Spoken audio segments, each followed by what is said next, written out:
Welcome to Taking Care of Lady Business, where we put the business back in lady business. Hosted by Jennifer Justice, founder and CEO of the Justice Department, a management strategy and law firm that works with female and woke male entrepreneurs, executives, talent, brands, and creatives to build and maximize their wealth, focusing in the areas of tech, consumer product, finance, media, entertainment, and fashion. Jennifer interviews entrepreneurial women who have done it all, who will be sharing their secrets on all things business, especially as a woman. These highly successful women will share strategies and insights, including what not to do and what it takes to win. And now, here's your host, Jennifer Justice. Hello, everyone, and welcome to this episode of Taking Care of Lady Business. I'm Jennifer Justice. Today, we have Zoe Weisberg Coady. She is the founder of Brandstyle Communications. Hi, Zoe. Hi, how are you? Happy to be here. Thanks. I'm glad we finally got you here. What Zoe is not related at all in this title is that Zoe is a massive connector, and she is always connecting women that can help each other, and it's always amazing connections. And so I knew the one thing that she wouldn't do, she's always, introducing me to amazing women and women that have been on this podcast, including from the company Pinky that was just on. But I was like, she's never going to ask for herself to be. And everyone needs to know about her because they need to be able to hire her and get her services and her expertise because she does such an amazing job. So with that, I'll let you talk now. So I would tell us what Brandstyle Communications is. So Brandstyle Communications is a public relations agency. And what does that mean? PR has a lot of people just are not fully clear on what PR is. And so we work with a range of brands and companies and founders and entrepreneurs to basically, I like to say we make them more interesting. But we really, and what does that look like? We help to drive exposure and awareness. And so we do that in many different ways. We do that through earned media, so getting great press coverage about our clients. We do a lot of speaking opportunities and thought leadership because our amazing clients and all of the great founders and entrepreneurs out there have a lot to say, and it's our job to find the right platforms for them to they're always, we say, the best mouthpieces for their brands and companies. So we like to find the best platforms for them to go out there and talk.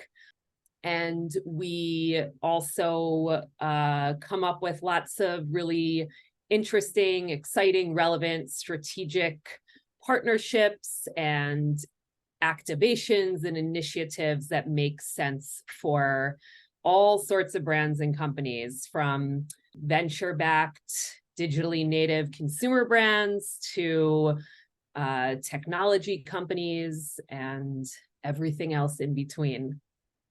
So give us an example of what kind of companies that you work with. Sure. So we have two portfolios of companies at Brandstyle. One is a consumer portfolio, and it's a pretty diverse group of a lot of digitally native venture-backed brands in the health and wellness space, lifestyle brands.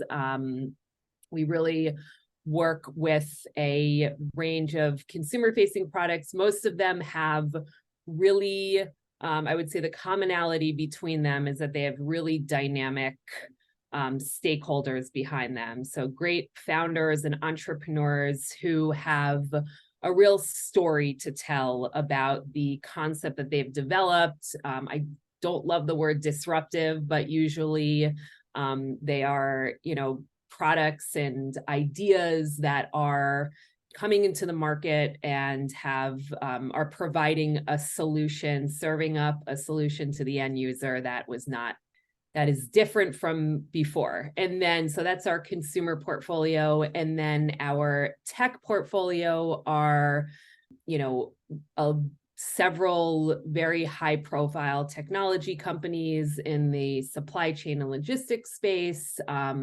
These are, companies that have had really amazing valuations and are kind of, I would say, in the Fortune 500 company realm. And so how did you come to this? Like, you have two specific kinds of companies that you represent. Like, what is your background that led you to be like, I want to focus on these things? Because you're right. As you said, like, PR, a lot of people don't really understand what it is, right? And then, when digital age came about, like PR has kind of changed over the years. Yes, it has. First it was keeping people out of the news, right? Back in like the 50s and like, Yeah. But then it was like, okay, now let's like shout it out and like, get people in front of everyone.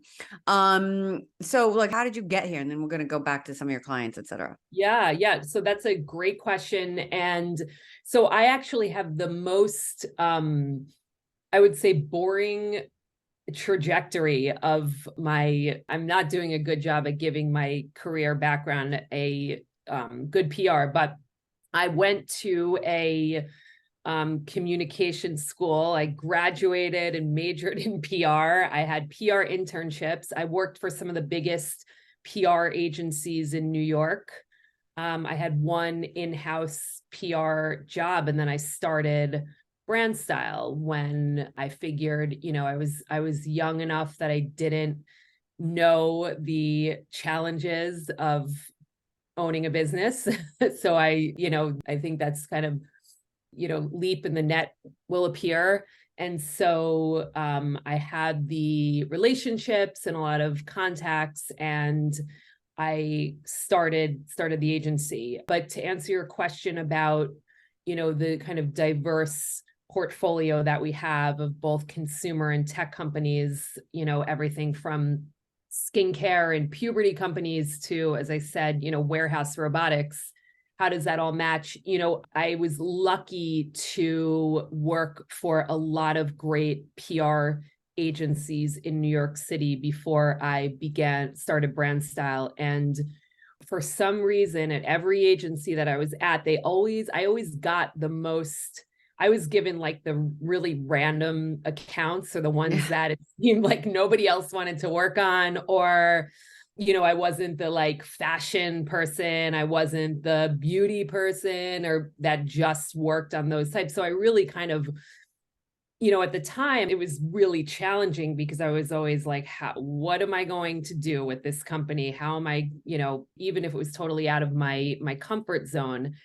But then after a while, it made me realize it helped me because I was able to work on any type of brand or industry. And it just got me really good at the PR part of it. So I was able to, whether it was a brand or a company that I really had a personal interest in, or one that was totally foreign to me, I could still kind of apply the same skills, just because I had experience working with so many different types of companies. And that was very helpful. And at the end of the day, it's, how do we make this, how do we make them interesting? How is it relevant? Why should media cover them now versus 6 months from now or 3 months from now? Really asking those questions, what's the significance of their news, of who they are. And so when I was able to kind of apply that, then I could do it for anything. And then, so when I started Brandstyle, we really have always had, this kind of diverse portfolio of companies. But they all seem to fall in two certain categories, and it's like some people, represent individuals, some people represent companies, and when it comes to PR. So, and it's interesting because what you're doing now is like so relevant to like help the growth of a company, and, and in particular in your D2C kind of stuff, which is not easy, to set yourself apart. So when should somebody come to you, right? I think that is a question so many companies don't know, because it's not cheap to get PR, right? And at what point in your growth do you go, okay, I need to be out there and telling the story, or I need, people need to be writing about us? Yes, another great question.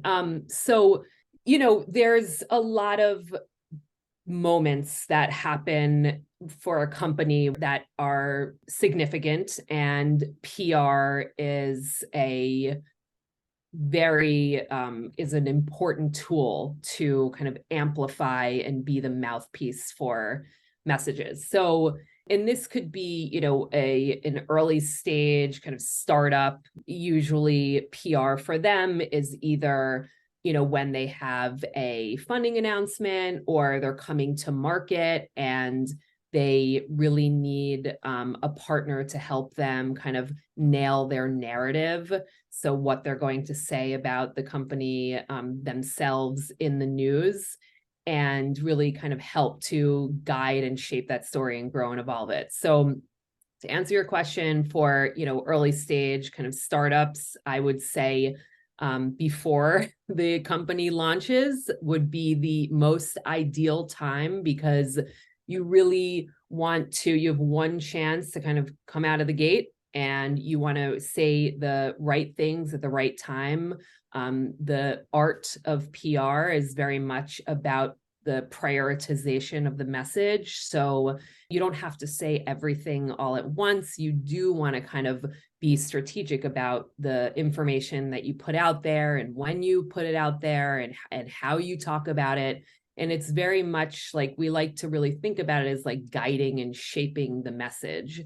And that's a really kind of important part. Now, I understand that many kind of early stage startups don't have big marketing budgets and PR budgets, and they're really deciding between, should I go on, should I put a bunch of money for social media and marketing? And it really kind of, in a perfect world, you want to have all kind of cylinders firing and doing it all together. But we understand that that's not always possible. So my recommendation is to have a conversation. I give free PR advice all day long, and I love it. But to really talk about kind of what the goals are, what your timeline is, and depending on what that looks like, then, companies can really kind of determine when the right time is for them.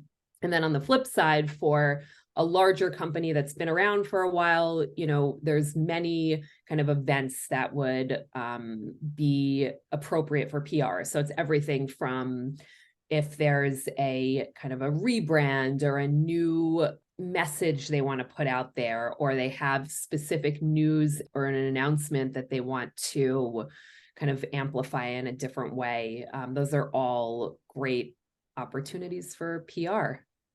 So when go to the former category, which is probably more our listeners, which is like female founded companies, et cetera.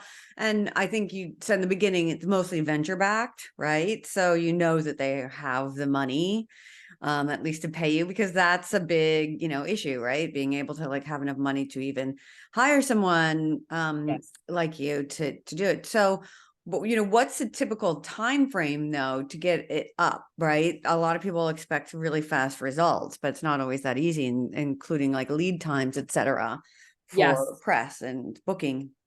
The beauty of media now, and my favorite thing to talk about is media, because I love media so much. But one, there's just so much opportunity now. There's so many media outlets. When I was started in PR, it was all about magazines, and now there's just so many more. There's of course all the online components of magazines, but there's so much great content being put out there in so many different forms: print, broadcast, digital, your great podcasts like Taking Care of Lady Business and other top ones. And the expectation that we at Brandstyle put on ourselves is in, the first, I would say, kind of first month to 2 months is when press coverage begins to run.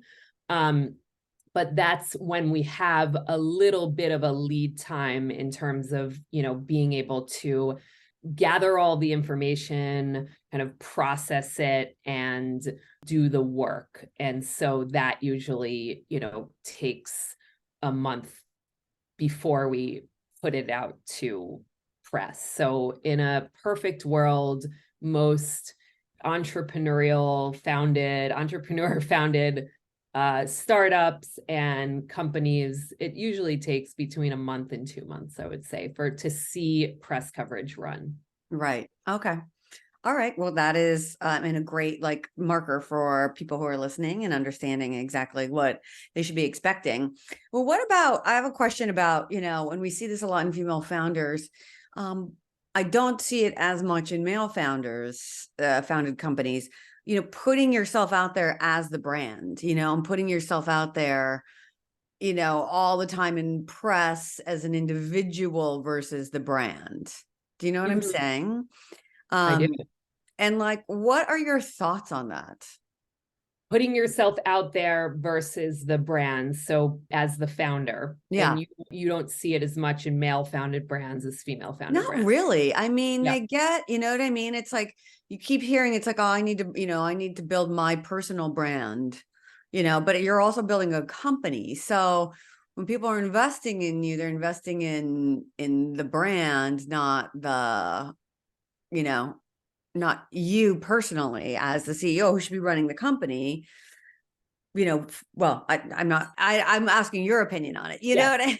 I do think from an investor, perspective, I think investors are really looking obviously for a dynamic operator and, a stakeholder, a CEO, founder that has a clear mission and vision and values for their companies. And I think you and I have both sat in on investor presentations where we've seen that. And, the dynamic founder is an amazing thing to see because they are the ones that are very much painting the picture of what they're building and trying to create. Again, that's why I always say that the stakeholder is the best mouthpiece for the company.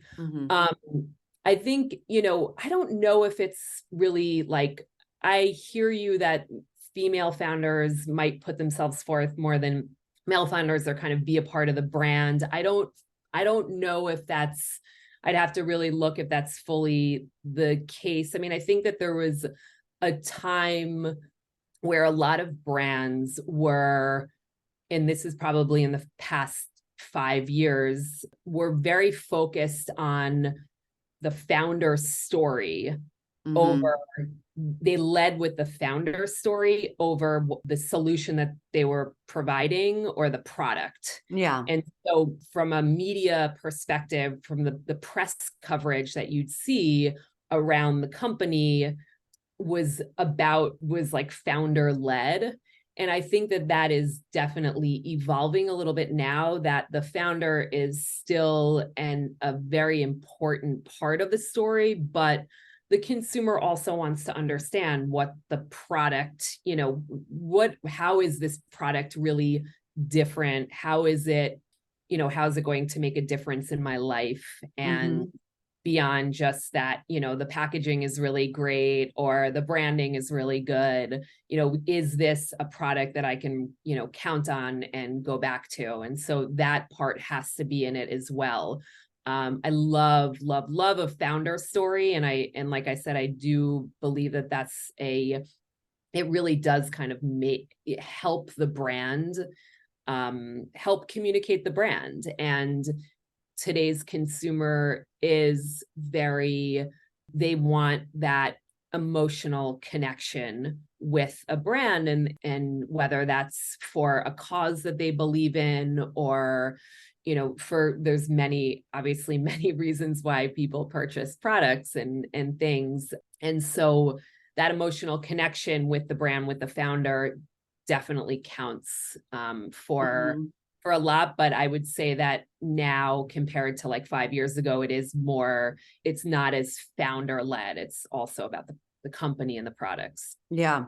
I mean, maybe it's because we've seen every and Netflix and Hulu series about founders we were so interested in, not necessarily female ones. And really what happened behind the scenes there, you know? Yes. Yep. Yep. I know Yeah. some of the ones that you're talking about. I mean, fascinating, you know, to binge watch for sure, but just kind of sad that so many people had to lose money over it or didn't make money, or very, very few made a lot of money and a lot of other people suffered from them all. No, it's just interesting dynamic. I see a lot that, you know, it seems like the female founder is kind of asked to do double duty in becoming like a brand in and of itself, and then have the company, because that's what it would take to get, you know, the product seen and understood more, you know? And I'm not even sure. I mean, I'm asking this question. I mean, it's just coming to me right now as I'm asking it. I don't even have an opinion on it, you know? It just seems like a lot of work. It is. Yep. It is a lot of work. I mean, it's all a lot of work. But I hear you, what you're saying. And Yeah. I do think that there is probably more emphasis put on female founders to, you know, throw the ball, catch the ball, Yeah, put the ball down the field, the whole thing. exactly. They're playing all positions. Yes. All The sports positions. reference. Yes. Amazing. Move the ball down All the right. field. And so how long have you had Brandstyle now as a company? We're almost going on 15 years. Wow. Which, yeah, it's pretty crazy. The company has evolved in many different ways, and you know, because the landscape has changed and the need for companies need different things in addition to earned media, which I would say, you know, really is our sweet spot. Define earned media for people who don't know. Yeah, so earned media is any press coverage, any press in a media outlet, print, broadcast, digital, podcast, that is not an advertisement. So it's any article. It could be a profile in Forbes. It could be a story in Vogue. It could be a trend story in Wall Street Journal off duty. It could be on the Taking Care of Lady Business podcast, You're getting some earned media right now. sit down with the founders of a great company. It could be a talking head going on CNBC or MSNBC or the Today Show, or, you know, there's a lot of different places, but those are media opportunities, and those carry, they're very difficult to get, and all of everything that I just said, but they also carry a lot of weight for a brand and a company versus, you know, really any other form of media, because it's a very kind of authentic, credible, it's essentially not put out on behalf of the company. It's a journalist writing about the company. So it's kind of an elevated form of driving exposure and awareness to the company. Right. I hope that answered your question. Yeah. No, it does. It does, because like there's a big difference. I think everybody knows what a paid ad is, right? You know, and earned media. So it's like doing an influencer thing. That's not earned media. It's like, you know, it's more transactional. Yes. Yeah, exactly. Got it. Okay. So sorry, go back to, I interrupted you and how you were pivoting, etc. Oh yeah. So we, you know, with the market, I would say our sweet spot is definitely press coverage, earned media for companies. A lot of amazing dynamic founders and companies really come to us to, you know, we are their partners. We really function as an in-house kind of part of their team. We have, you know, our clients, we're not just getting press for them. We are really thinking about their companies and their brands and what would make sense for them, what they should do, where they should be, you know, how they should be positioning themselves. We really kind of get in there, and I think it's more just a function of like, we can't help ourselves because we like, you know, we really love working with the companies that all the great companies that we get to work with. And it's goes beyond, the relationship is very integrated and it's collaborative, and we have, we work oftentimes directly with the CEO, with the founders, to just talk about their company, how they should, what their next product could be like, what they should be speaking about, places that they should be focused on, and we kind of go from there. So it's a close relationship, and we really kind of look out for our clients, our partners, in more than just, getting them press coverage. But that's a big part of why we kind of why we're hired by companies, is to get them those really significant kind of needle moving pieces that, you read about them in the Wall Street Journal, or you see a segment on CBS Sunday Morning, or you see something in Vogue, and you just immediately have to kind of try them, or look into the company, or kind of learn more about them. So it's really, they're very kind of game-changing pieces, we like to say, game-changing press coverage. And then do you help them figure out who their audience is and how you're going to expand the audience? We do. That's another big part. So, oftentimes founders, for the most part, kind of know who their audience is to an extent. And through our communication efforts, through the narratives and the storylines that we craft on their behalf, we look at how we can broaden that initial kind of target, and who are we not marketing to yet, and really kind of expand that. And that's a very strategic, that's a strategic way. So we are, coming up with other initiatives, strategic partnerships with like-minded, non-conflicting brands that help companies, really expand. Right. So it's more like a business development, right? Yeah, it is. Right. That is true. Yeah. Yeah. Yeah. I think, putting these kinds of terms to what you actually do beyond just PR, is really important. I mean, you were the reason why Pinky was on the show, right? He was on the podcast. Yes. You introduced me. That was a great segment, and they're a really fantastic example of an early stage company that just raised a very successful seed round. We just announced that they are in Target stores nationwide, and they have an interesting story to tell. They deployed a really kind of smart funding strategy when they were getting a lot of no's, because we're kind of past that funding frenzy that was happening over a year ago, and they managed to raise $1 million, really connecting with all sorts of investors that the brand very much resonated for them with.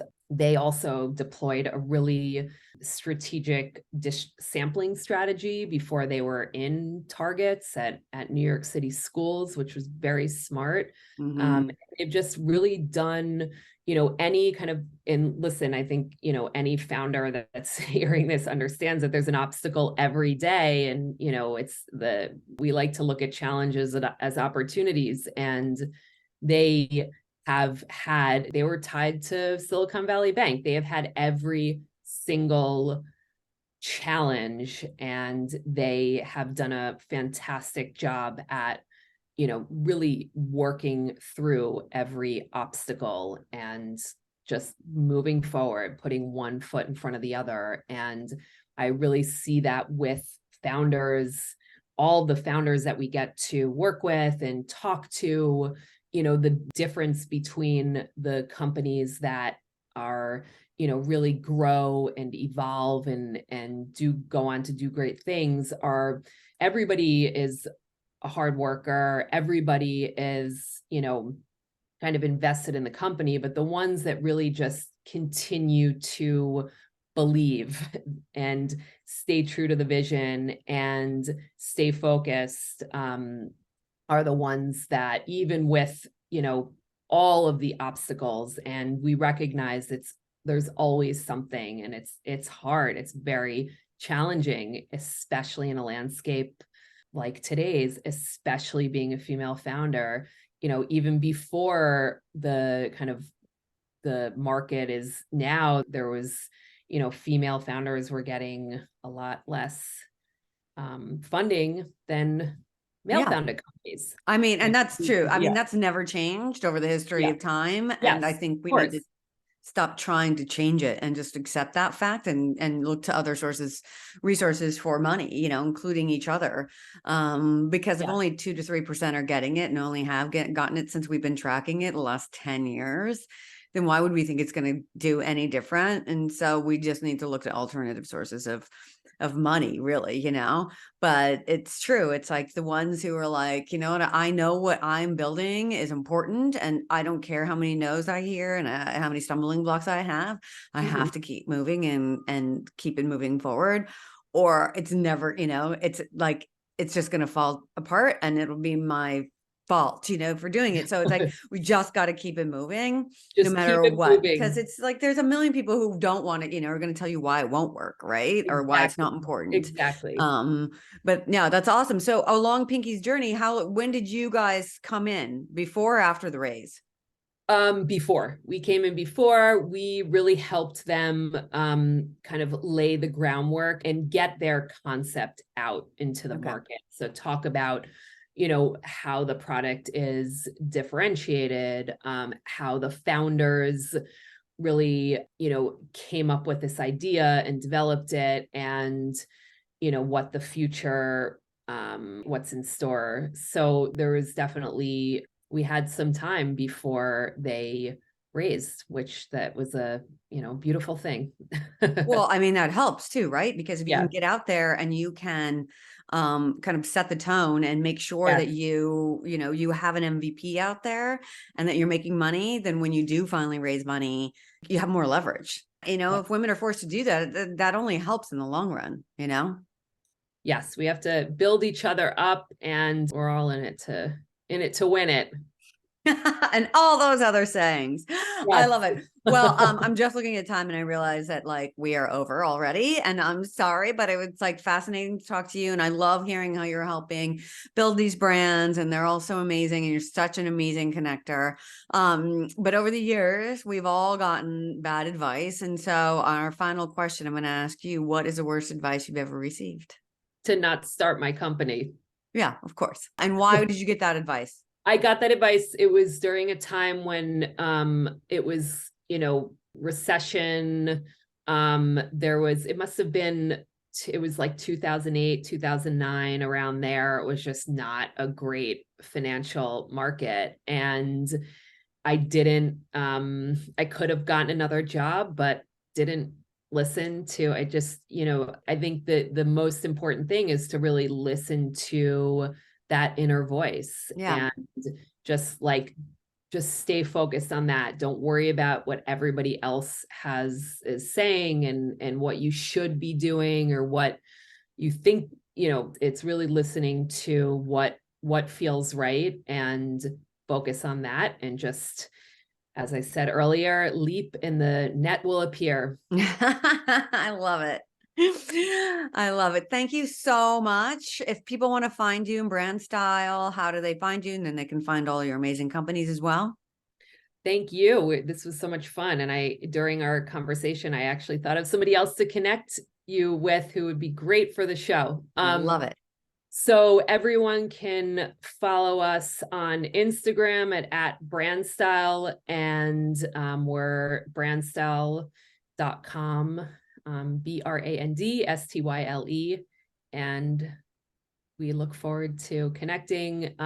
Like I said earlier, we spend a lot of time talking to founders and entrepreneurs, just kind of about their companies, and when is the right time and what they should be saying. So we're very open. We love providing consult and advice to everyone. Amazing. Thank you so much for coming on, telling your story, giving everyone insight into how they can use Brandstyle and all the other things that you do. So everyone listening, thank you so much for listening to this episode of Taking Care of a Lady Business. Until next time, I'm Jennifer Justice.